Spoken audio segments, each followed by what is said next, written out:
Ada pihak yang sengaja melakukan pembakaran dan untuk membuka lahan baru sehingga mengakibatkan kebakaran hutan dan lahan terjadi di sejumlah titik di Provinsi Riau. Informasi terkini akan disampaikan Febrian Ahmad langsung dari Pelalawan Riau. Febrian, bagaimana sejauh ini upaya pemadaman yang dilakukan baik melalui udara maupun darat?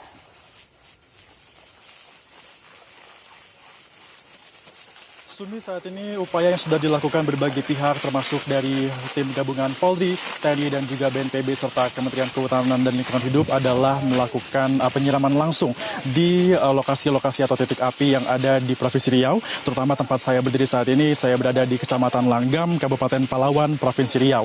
Jika Anda melihat di belakang saya, petugas gabungan dari TNI, Polri dan juga BNPB ini melakukan penyiraman terhadap lahan yang ada di sini, dan kalau kita saksikan secara seksama mata di lahan ini memang sudah tidak ada lagi terlihat kobaran api yang berkobar, namun penyiraman tetap harus dilakukan mengingat lahan gambut yang ada di sini memiliki komponen untuk dapat menyimpan bara api, sehingga lahan gambut harus disiram dengan berkala sampai dengan air menggenangi dan juga permukaan tanah menjadi lumpur agar api yang ada di dalam lahan gambut ini dapat benar-benar padam dan juga tidak menyebabkan kebakaran terjadi.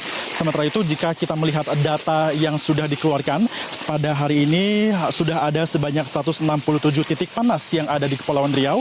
21 diantaranya ini berada di Kabupaten Pelalawan, tempat saya berdiri saat ini, dan juga 12 titik api ditemukan di kabupaten ini. Dan untuk melakukan pemantauan, tadi juga sudah hadir di sini untuk dapat melakukan pemantauan langsung terhadap kinerja petugas yang sedang melakukan pemadaman api di sini. Di antaranya ada Kapolri, ada juga Panglima TNI bersama dengan Menteri Kehutanan dan juga Lingkungan Hidup beserta Kepala BNPB dan juga jajaran pemerintahan di Pekanbaru Riau untuk dapat melihat langsung bagaimana proses pemadaman ini dilakukan.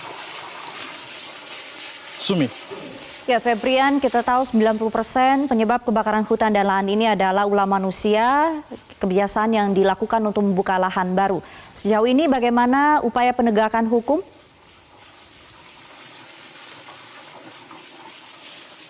Sumi, yang dilakukan saat ini adalah penegakan hukum akan ditegakkan secara tegas oleh Kapolri, mengingat kebakaran hutan ini merupakan salah satu permasalahan yang sampai sekarang memang masih menjadi polemik, terutama untuk daerah yang memiliki kawasan hutan seperti Kalimantan dan juga Riau. Sejauh ini pihak dari kepolisian sudah menetapkan sebanyak 29 tersangka, satu diantaranya adalah korporasi, dan korporasi ini pun sudah memasuki proses hukum dengan ancaman hukuman yaitu sanksi administratif paling tinggi, yaitu sampai dengan pencabutan izin usaha. Sementara itu Kapolri juga mengungkapkan tidak segan-segan akan melakukan penangkapan langsung terhadap seseorang yang melakukan pembakaran hutan di beberapa wilayah yang ada di Indonesia. Dan berikut pernyataan Kapolri Jenderal Tito Karnavian yang mengungkapkan akan melakukan upaya hukum terkait dengan pelaku pembakaran hutan. Saya sudah minta kepada Pak Kapolda untuk turun bersama-sama dengan jajaran Polres dan juga dengan Bapak Panglima. Saya sudah minta juga untuk mengumpulkan, rajin turun mengumpulkan tokoh-tokoh masyarakat ya, di daerah-daerah yang ada titik-titik api, identifikasi siapa-siapa yang biasa main seperti itu, dan kemudian lakukan pendekatan kepada mereka sekaligus warning bahwa mereka akan berhadapan dengan hukum. Ada tadi soft approach tadi ya, diantaranya soft approach, rajin turun ke daerah-daerah itu mendekati mereka. Pak, tapi sejauh ini soft approach itu seberapa besar efektifnya dan seberapa besar efisiensi? Harusnya efektif. Harusnya efektif. Seberapa besar kira-kira Pak? Ini kita evaluasi terus. Demikian, Sumi kembali ke studio. Febrian Ahmad melaporkan langsung dari Pelalawan Riau. Demikian headline news untuk saat ini. Metro Siang kami lanjutkan kembali.